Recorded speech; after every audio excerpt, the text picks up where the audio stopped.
The number of crows in Akbar's kingdom. Number यानी संख्या, crow कौवा, किंगडम को कहते हैं राज्य। अकबर के राज्य में कौवों की संख्या।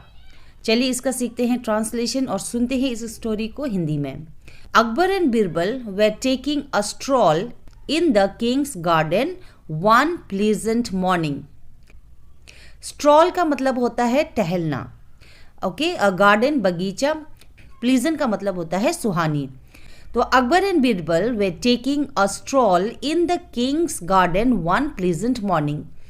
एक सुनहरी सुबह अकबर और बीरबल राजा के बगीचे में टहल रहे थे।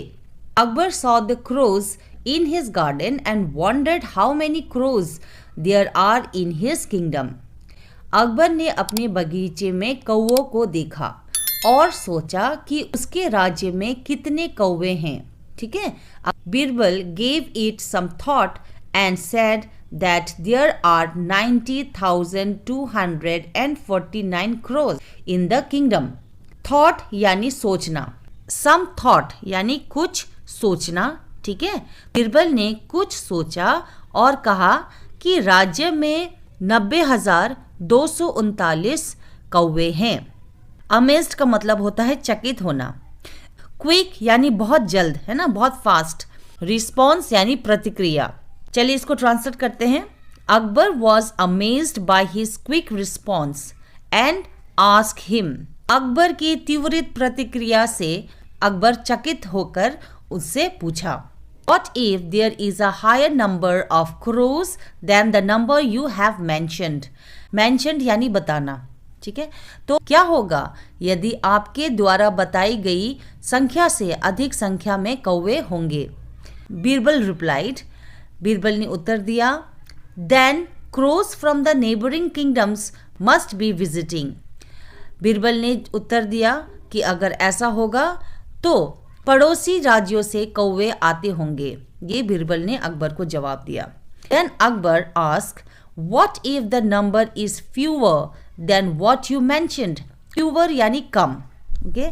तो अकबर कहता है बीरबल से, क्या होगा यदि संख्या आपके द्वारा बताए गए संख्या से कम हो तो? बीरबल कामली रिप्लाइड, कामली यानी शांति से, ठीक है, कामली यानी शांति से, उसने शांति से जवाब दिया, then the crows must have gone on a vacation to the neighbouring kingdoms. उसने उत्तर दिया कि अगर मैंने बताई गई संख्या से और कम होता है, अगर मैंने बताई हुए संख्या से कम होता है तो इसका मतलब है कि जो ये कौवे हैं वो दूसरे राज्यों में छुट्टी मनाने के लिए गए होंगे। वेकेशन का मतलब होता है छुट्टियां मनाना, ठीक है। तो और नेबरिंग यानी पड़ोसी। बीरबल कहता है कि अगर ऐसा होता है तो कौवे पड़ोसी राज्य में छुट्टियां मनाने गए होंगे, ओके। चलिए अब इसका मॉरल क्या है? You can always find a way out if you think at ease. Find a way यानी रास्ता खोज सकते हैं।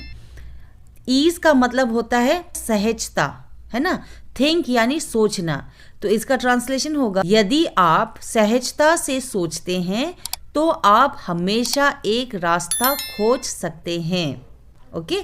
तो ये था इसका ट्रांसलेशन। कैसा लगा आपको स्टोरी? आई होप आपको समझ में आया होगा। ऐसे ही सिंपल वे में इंग्लिश सीखने के लिए, ट्रांसलेशन सीखने के लिए please subscribe the channel. Thank you so much for watching.